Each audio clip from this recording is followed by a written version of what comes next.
Estoy demasiado vieja como para fingir que no me volví loca por Crepúsculo. Me leí todos los libros en tiempo récord y de hecho para cuando salió la primera película ya había terminado de leer todos los libros de la saga.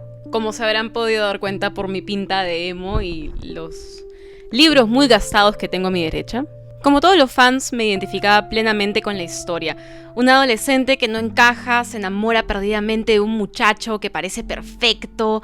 Grande es la sorpresa cuando te enteras que al muchacho de tus sueños no solo le gustas, sino que está obsesionado contigo.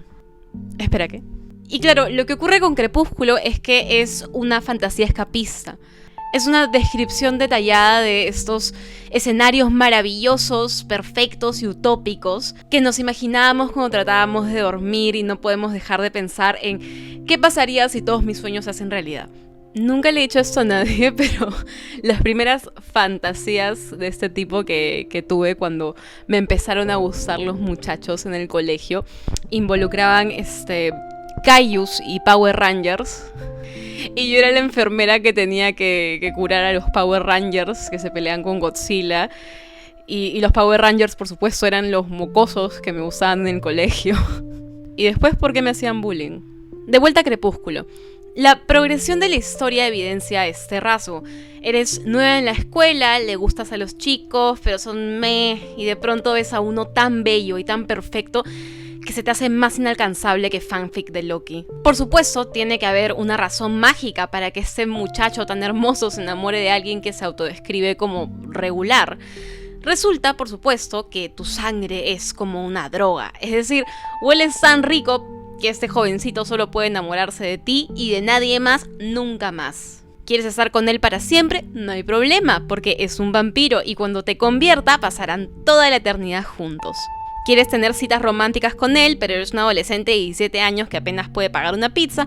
No hay problema, es millonario y te va a invitar a restaurantes y va a comprarte un carro. ¿Quieres dormir con él en la misma cama, pero aún vives con tus padres? No hay problema, porque puede entrar a tu cuarto por la ventana e irse sin ser visto. Es como si estuviese fantaseando y de pronto surge invasivamente un obstáculo en tu fantasía, algo que te regresa a la realidad y te obliga a buscar formas de saltarte ese obstáculo. Y esto obviamente atrae mucho a un público adolescente, de la misma forma que otras fantasías escapistas como Gossip Girl o RBD. Queremos ver a otros adolescentes hacer estas cosas que nosotros solamente podemos hacer en nuestra imaginación. Por eso es que este tipo de medios tiene tanta acogida. Y el paso del libro a la película reduce muchísimos de los elementos problemáticos de la interacción entre Bella y Edward. Durante los eventos del primer libro, Edward es muchísimo más abierto acerca de sus ganas de matar a todo el mundo y a Bella, porque no se puede controlar. Y claro, hay muchísimos otros red flags, ¿no? La obsesión de ambos personajes, el que ambos tengan que estar juntos porque si no se mueren. Sin mencionar la cosa esa de que el tipo tiene más de 100 años. Nuevamente, en una mentalidad adolescente, ese nivel de intensidad, de absolutos, de blanco y negro es romantizado, porque así es como sentimos las cosas. Anhelamos experiencias nuevas e intensas, queremos salir al mundo, vivir cosas. Y teniendo en cuenta que esto sale en una época en la que no se hablaba abiertamente sobre la toxicidad en las relaciones, puedo decir, porque me consta, que romantizábamos las actitudes posesivas en una pareja. Pensábamos que el drama era una manifestación de una relación intensa, que los celos significaba que te querían más. Con el tiempo los productos orientados a adolescentes han cambiado. Nunca me cansaré de señalar series como Sex Education o películas como Moxie, productos específicamente dirigidos a adolescentes que ya no romantizan actitudes tóxicas, sino que más bien evitan esa presentación a lo Mean Girls de lo que es la vida escolar. No porque la vida escolar haya dejado de tener clics o porque el bullying haya sido mágicamente eliminado del mundo, sino porque en tanto ficción, tienen el poder de crear una nueva historia en la que los personajes que solían no tener representación en los medios ahora son los protagonistas. Esto permite que el público adolescente se vea expuesto a una diversidad de realidades y circunstancias. Al alejarse de los estereotipos, ya no les están dando a entender que hay una forma específica de ser para cada estereotipo adolescente que vemos en los medios, es decir, que no tienen por qué caber en un estereotipo. Si hay algo que decir acerca de la generación que es adolescente hoy en día es que estoy sumamente orgullosa de ellos por ser tan abiertos al hablar de sexualidad o de salud mental y que sean en la medida de lo posible muchísimo más críticos con el contenido que consumen. En todo caso hay algo que no le podemos cambiar a las ficciones adolescentes y es que siempre van a mostrarnos algún escenario fantástico en el que nos queremos ver, porque si no serían un drama para todo público o un coming of age extra sad. En el 2008 yo quería ver algo que represente lo desesperante que se sentía todo a mi alrededor. De cierto modo el secretismo de Bella y la inocencia de su padre reflejan esta sensación adolescente de no poder contarle nada a nuestros padres. Incluso cuando nuestras vidas corren peligro o, como es el caso del segundo libro, cuando estamos teniendo serios problemas con nuestra salud mental. Y con el pasar de los años comencé, como algunos de mis contemporáneos, a gravitar alrededor de otros medios que reflejaban mucho mejor mis circunstancias, como Skins. Lo que nos lleva a... Sí. 50 sombras de Grey era originalmente un fanfiction de Crepúsculo, titulado Master of the Universe. Y esto, a pesar de no ser aquello en lo que voy a ahondar, es el hecho incitador de todo lo que estoy por decir. Es importante que la saga de 50 sombras haya comenzado como una expansión sexualizada y erótica del lore de Crepúsculo. No puedo decir nada sobre lo que pasó por la cabeza de E.L. James al escribir fanfiction de Crepúsculo, ni puedo especular acerca de la relación específica que tuvo James con la saga de Stephenie Meyer. Me imagino que todos vivimos los libros de manera distinta. Pero lo que sí puedo comprender es cómo un libro que pudo haberse quedado relegado a la sección risqué de las librerías llegó a convertirse en un nuevo fenómeno cultural. 50 sombras de Grey se publica en el 2011 y la adaptación cinematográfica se estrena en el 2015. Si la lectora promedio de Crepúsculo tenía 17 en el 2008, hacia el 2015 ya tenía 24 años y las fantasías escapistas que buscaba eran completamente distintas. Abandonar tu vida para ser un vampiro ya no era una posibilidad. Aspiraban a encontrar un buen trabajo, terminar su tesis y conseguir una licenciatura.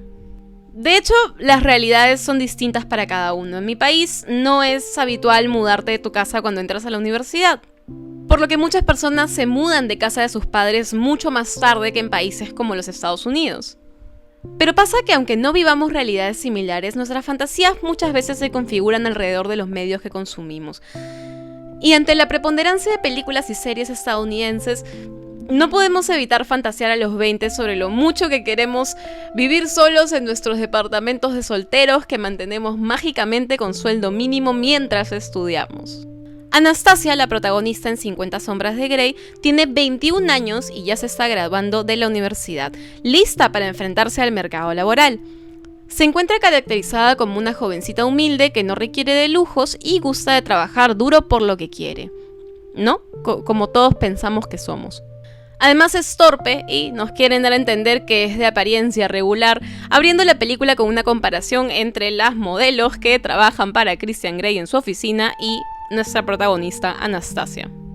Nunca se hace absolutamente evidente o explícita la necesidad de Anastasia de conseguir un buen trabajo para mantenerse, pero se sobreentiende que el espectador que se identifica con ella es contemporáneo y, como la gran parte de los contemporáneos, necesita un trabajo para vivir porque no somos millonarios. Cuando Anastasia consigue ese trabajo por su cuenta, su jefe resulta ser un completo animal. ¿Y qué hace Christian? Hace que lo despidan. De pronto, Anastasia tiene el puesto de su jefe. De la misma forma que Crepúsculo, 50 sombras comienza a parchar los baches en la historia de la protagonista. ¿Tu carro está con un pie en la otra? Toma, te compro otro porque soy millonario. ¿Se te ensució la ropa? Te compro nueva. ¿Vives con tu roommate? No hay problema. Puedes venir a mi penthouse a pasar la noche para que no nos escuchen a través de la pared de drywall de tu cuarto. Esta vez el hecho de que el interés romántico sea millonario es una parte importantísima de la historia. La autora nos hace sentir menos culpables por encontrar el dinero del tipo deseable, haciendo que el personaje con el que nos identificamos se sienta abrumada por la cantidad de derroche. Es como que venga un tipo, se enamore de mí, me compre un Play 5 y yo me ponga toda, ¡ay no! ¡Eso es demasiado! No puedo aceptarlo. No estoy acostumbrada a tanto derroche. Pero en el fondo las facilidades y lujos que vienen acompañando a Christian Grey representan una fantasía más del adulto joven millennial. Queremos estabilidad económica, no tener que preocuparnos por no poder alimentar al gato a fin de mes. Y todo el flexing que hace Grey, los regalos costosos, recogerla en helicóptero, comprarle todo un guardarropa nuevo, todo esto es intencionalmente colocado por la autora para facilitarle al lector esta fantasía de poder acceder finalmente a la escena romántica que te pintaron en las películas de Hollywood. Si lo que hemos visto por décadas en el cine de Hollywood son las cenas en restaurantes que nadie parece preocuparse por tener que pagar, o los bailes anacrónicos que surgen coincidentemente para que los personajes se enamoren, ¿qué cosa más sexy que llegar a tu casa y que te reciban con una laptop nueva, tablas de sushi y vino blanco como si no costara nada? Y bueno, no podemos hablar de 50 sombras sin mencionar la palabra con B. 50 sombras hereda muchísimos de los problemas que tenía el material que le inspiró. Christian Grey es posesivo, de emociones agresivamente ambivalentes y reacio a abrirse emocionalmente. La dinámica de poder entre ambos excede el dormitorio. Christian mantiene poder simbólico sobre Anastasia porque le facilita las cosas en el trabajo del que ella depende. Y siempre flota por encima esta sensación de que Christian le quiere dar a entender que no necesita ese trabajo, que él puede darle todo lo que ella necesita. A pesar de que Anastasia es bastante clara al establecer que no quiere que Christian le facilite todo, ella termina aceptando prácticamente todas las excentricidades y lujos que Christian pone sobre la mesa. Todo esto se encuentra enmarcado en las prácticas sexuales de Christian. De hecho, se da a entender que estas prácticas sexuales de cierta forma justifican la posesividad y el control. ¿Y en dónde encaja la palabra con B en la fantasía escapista de la que hemos estado hablando? Es decir, ¿qué hace que los fans de 50 sombras de Grey se sientan atraídos hacia la dinámica de dominación? De cierta forma podría especularse muy a la ligera que la romantización del control y la dinámica de víctima inocente y hombre poderoso heredados de Crepúsculo se transformaron en una sexualización de los mismos. Pero ese es precisamente el problema al hablar de la palabra con B y 50 sombras de Grey. La comunidad B ha establecido con absoluta claridad que 50 sombras no representa una versión sana y responsable de lo que ellos practican. Comenzando porque en 50 sombras hay mucha coerción. Y pasando por la toxicidad inherente de Christian. Christian utiliza su gusto por el B y la forma abusiva e ilegal en la que se metió en eso para manipular emocionalmente a Anastasia. Christian pasa toda la primera película enamorando a Anastasia y al mismo tiempo empujándola y diciéndole que es incapaz de amarla o tratarla con cariño porque según él no es su estilo. Finalmente Christian cede y trata a Anastasia con el cariño que merece y por lo tanto el obstáculo que ellos deben enfrentar ya no son las carencias emocionales de Christian, sino una serie de factores externos. La toxicidad en la relación y los problemas que tenían no vuelven a ser discutidos. Es como si nunca hubiese pasado nada. Es más, Christian continúa siendo posesivo y controlador y agresivo cuando Anastasia no hace lo que él quiere. Como dice la gente cool, hay que tener responsabilidad afectiva. A pesar de las objeciones, 50 sombras se convirtió en un fenómeno cultural. Lograron filmar adaptaciones cinematográficas para cada uno de los 3 libros de la saga. Y sin embargo, mientras que la popularidad de Crepúsculo crecía con cada película que salía, 50 sombras parecía tener cada vez menos público. La diferencia en el box office no es abismal. Mientras que la primera película de 50 sombras recaudó unos 166 millones de dólares en Norteamérica, la última recaudó unos 100 millones. En contraste, Crepúsculo recaudó casi 200 millones de dólares en Norteamérica, mientras que la última entrega de la saga casi 300 millones. A nivel mundial, la primera entrega de 50 sombras recaudó 569 millones, mientras que la tercera y última, 371 millones. Crepúsculo, por su parte, recaudó 407 millones a nivel mundial, y la última entrega de la saga, 829 millones, duplicando lo recaudado por la primera. Así que técnicamente, mientras que Crepúsculo terminó su saga en la cima, 50 sombras agarró hype cuando era novedad y fue perdiendo viada conforme veíamos más de la historia. Quizás tuvo algo que ver que en alguna parte de la saga se incluyó una situación que legalmente podría haberse considerado violación. La nostalgia es algo importante para este canal. De hecho, muchas de las cosas que consumía mi generación en los tempranos 2000 están regresando a la moda como parte del ciclo de la nostalgia. Como he mencionado en otros videos, hay más de un ciclo de nostalgia. Hay el ciclo de 30 años, el de 20 años. Podría decirse que el ciclo de 30 años viene de los creadores de medios que se encuentran en sus tardíos 30s o tempranos 40s y que desean crear películas o series ambientadas en los años en los que ellos eran chicos. El ciclo de 20 años es un tanto distinto, y a decir verdad, ninguno tiene las reglas en blanco y negro. El ciclo de nostalgia de 20 años hoy corresponde a personas en sus tardíos 20s o tempranos 30s, mientras que algunos quizás sí logren dirigir películas, cortometrajes o series. Quienes se encargan de traer los 2000 a la moda son los usuarios de redes sociales. Una vez que lo 2000ero llega a redes como TikTok, YouTube o Instagram, comenzamos a ver personas más jóvenes descubriendo y consumiendo lore y moda 2000ero. Siento que estoy usando un montón de palabras posttemporales y distópicas, me siento como un cutscene de Cyberpunk. Más que la moda, lo que nos compete es el surgimiento de videos y lore de la nostalgia. Mientras que nos encontramos todos encerrados buscando incesantemente qué ver en la pantalla, comenzamos a recordar cosas que veíamos cuando éramos niños. Esa película de Scooby-Doo con zombies, Digimon. Yo, por ejemplo, regreso mucho a las películas de terror que veía en televisión, como el proyecto La Bruja de Blair 2, o conciertos de bandas que me gustaban mucho, como el Live Sheet de Metallica. Inevitablemente el ciclo de la nostalgia trajo de vuelta a nuestras vidas Crepúsculo, y no necesariamente de forma inequívoca y uniforme.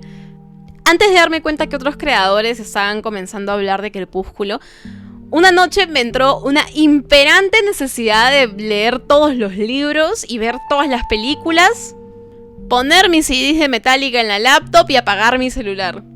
También me entró la otra noche una necesidad de jugar juegos de internet como Neopets y Doll Makers y Dress Up Games. Lamentablemente lo único que funcionaba del todo a la perfección eran los Doll Makers de LOY. Algo se estaba activando dentro de mí sin que pueda controlarlo. Una necesidad de regresar momentáneamente a tiempos más fáciles, cuando no me deprimía por la situación económica, cuando no había pandemia, cuando mis mayores preocupaciones eran el colegio y los chicos que me gustaban. Y este renacer de Crepúsculo en las audiencias, que recuerdan con nostalgia tiempos mejores, trajo consigo nuevas formas de analizar la saga. Posiciones críticas tanto como revisiones que reivindican una saga que fue odiada con la misma intensidad con la que fue adorada. Más aún, con las revisiones críticas llegan nuevas formas de experimentar la saga. No voy a mentir y decir que no la disfruté al verla nuevamente, pero es evidente que soy muchísimo más crítica de los mensajes que la película estaba dejando en mi mente adolescente. Ahora, ¿por qué 50 sombras no genera este tipo de reacción nostálgica? De inmediato saltan dos defectos importantes en la saga de 50 sombras. Los personajes principales actúan como si comenzaran sus días tomándose 1 litro de hormonas, tienen cero autocontrol cuando se encuentran juntos en público y están así de que la gente tenga que pasarles pañuelitos para que se limpien la baba. La película comienza intensa y exagerada, los giros en la película dan vuelta más rápido que la ambivalencia de Christian Grey. Para hacer una fantasía escapista se excede un poco.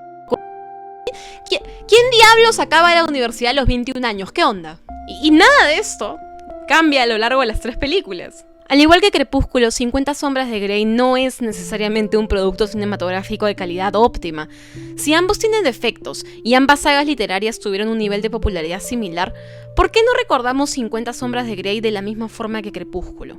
Y la respuesta más simple es, por supuesto, que es sumamente difícil apelar a la nostalgia cuando te estás dirigiendo a un público adulto que se encuentra en la misma edad que tus personajes. Podríamos tranquilamente sentir nostalgia de nuestras épocas universitarias, pero nostalgia de cuando tuvimos que comenzar a buscar trabajo.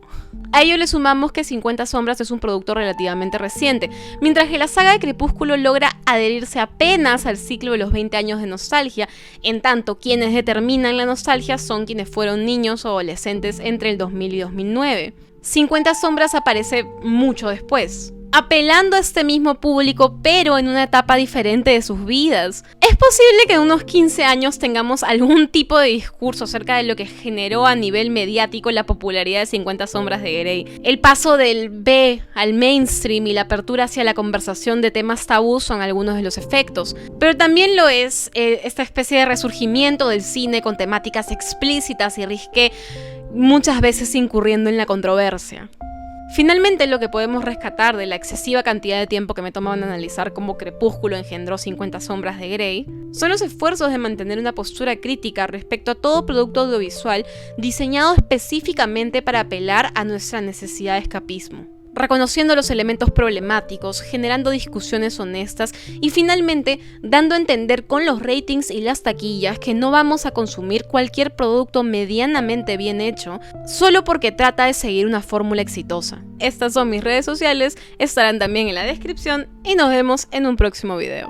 Un saludo muy especial para mis Patreons Regina y Diego. Si desean apoyarme, el link al Patreon se encontrará en la descripción. Tenía todo un despliegue de producción para este video. De hecho, se supone que me iba a poner guantes. Espérense un momentito. ¿Cómo te quedó el ojo, Christian Grey?